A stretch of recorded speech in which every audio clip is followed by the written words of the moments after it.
Now, Sweden and Finland are moving closer to joining NATO. The governments of both countries support the move, and public opinion has shifted in favour since Russia invaded Ukraine. Sweden's foreign minister signed her country's official NATO application on Tuesday, and Finland's foreign minister did the same, following overwhelming parliamentary approval. Both countries are seeking swift decisions, but they need the unanimous support of the 30 current member nations. Turkey is the only NATO member currently opposed to their accession. Well, Ian Bond is a director of foreign policy at the Centre for European Reform think tank in the UK. I asked him if Turkish objections would stop Finland and Norway's accession. Well, if Turkey sticks to its objections, yes, they will, because new members have to be approved unanimously by all of the existing members.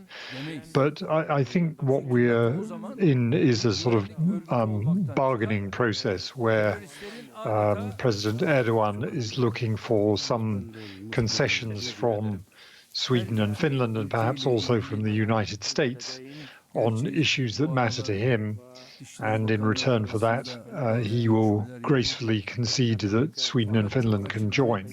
So what he's arguing is that Sweden and Finland harbour members of the PKK, which is regarded as a terrorist organisation.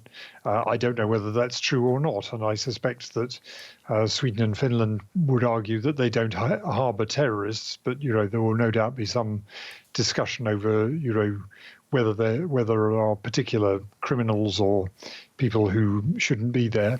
But he's also arguing that they've imposed a ban on the export of weapons to Turkey after Turkey invaded Syria a few years ago.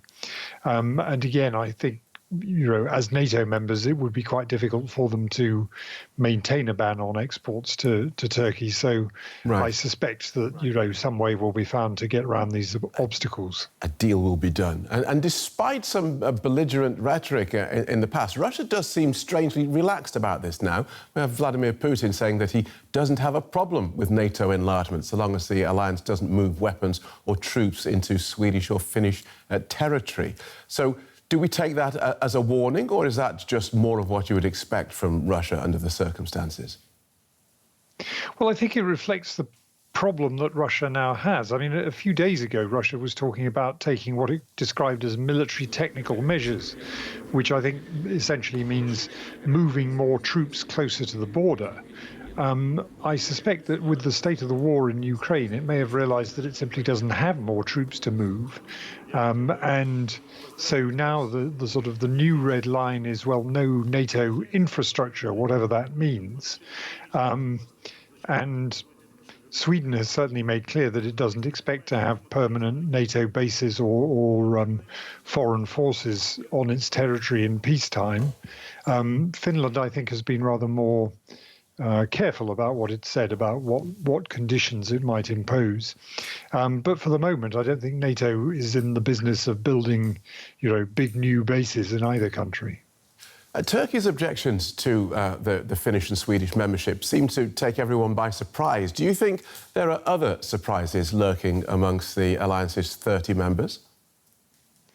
Well, I think the one that everybody's looking at is Hungary, because not so much because of anything particular to NATO, but because in the European Union, Sweden and Finland have been quite tough on Hungary's rather poor record on human rights and the rule of law in recent years.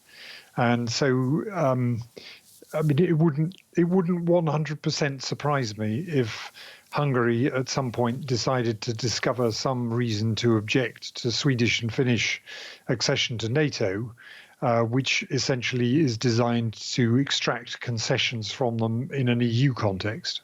OK, thank you for that. That's very clear. Ian Bond from the Centre for European Reform. Thank you. Thank you.